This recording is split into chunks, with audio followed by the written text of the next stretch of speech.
Assalamualaikum warahmatullahi wabarakatuh. Perkenalkan, nama saya Muhammad Sa'dan Kafafi. Nomor induk mahasiswa 22010311066. Di sini saya akan memenuhi tugas mata kuliah Akidah Akhlak, yaitu membuat video di mana menceritakan ulang mengenai kisah Nabi. Dan di sini saya mengambil kisah Nabi Ismail. Awal mula kisah Nabi Ismail yaitu bermula dari pernikahan Nabi Ibrahim dan Siti Hajar. Lahirlah seorang anak lelaki yang dinamakan Ismail. Ibrahim, Siti Hajar, dan Ismail melakukan hijrah ke Mekah ketika Ismail masih kecil. Di tengah perjalanan, Nabi Ibrahim meninggalkan mereka atas perintah Allah Subhanahu wa Ta'ala dan meminta Siti Hajar agar selalu bertakwa dan berdoa kepada Allah. Namun, ketika hari mulai siang, Ismail merasa kepanasan dan kehausan. Sedang pada saat itu posisi berada di tengah-tengah gurun pasir. Akan tetapi, perbekalan mereka juga mulai menipis. Dan tidak ada air yang bisa diberikan kepada Ismail. Saat itu tidak ada pula musafir yang lewat yang dapat membantu mereka. Ismail kecil mulai menangis tanpa henti, sehingga Siti Hajar mulai pergi mencari air. Dia pun berlari-lari dari Bukit Sofa ke Marwah untuk mencari air yang diberikan kepada Ismail. Namun tidak dapat menemukan sedikit air pun. Tidak hanya sekali, Siti Hajar pergi berlari dari Bukit Sofa ke Bukit Marwah sebanyak 7 kali. Namun tetap saja beliau tidak kunjung menemukan air. Siti Hajar pun berdoa kepada Allah untuk diberikan pertolongan. Dan Allah mengabulkan permohonan itu melalui malaikat Jibril yang datang dan menghentakkan kakinya di tanah, yaitu melalui kaki Nabi Ismail.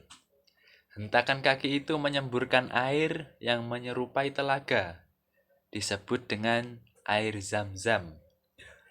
Adapun arti dari air Zam-Zam ialah air yang melimpah.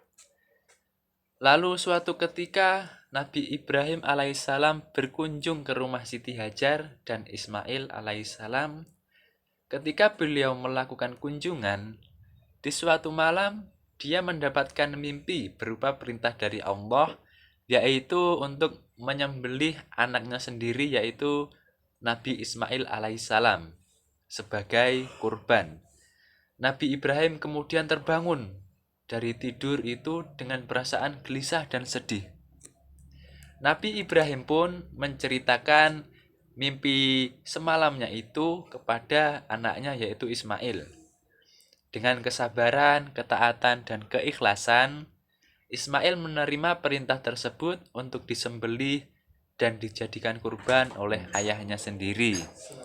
Begitu pula dengan ibunda Ismail, Siti Hajar, yang menerima perintah itu dengan keikhlasan. Walaupun pada akhirnya Nabi Ibrahim membawa Ismail ke sebuah suatu tempat untuk disembelih, dijadikan kurban.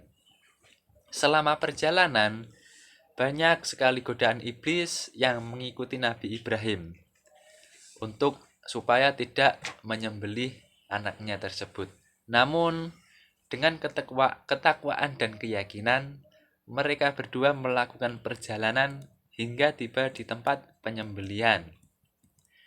Ketika Ismail berbaring dan hendak disembelih, Nabi Ibrahim menutup wajah Ismail, anaknya dari Nabi Ibrahim tersebut.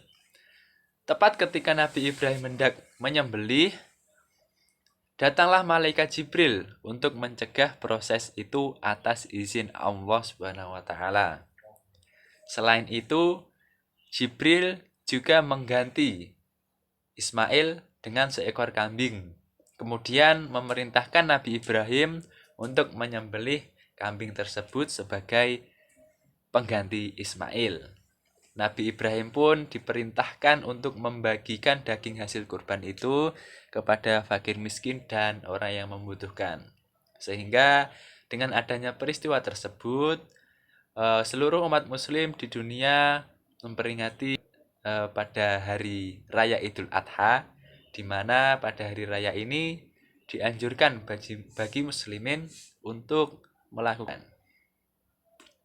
Nah, mungkin itu saja yang dapat saya sampaikan. Terima kasih. Wassalamualaikum warahmatullahi wabarakatuh. Waalaikumsalam.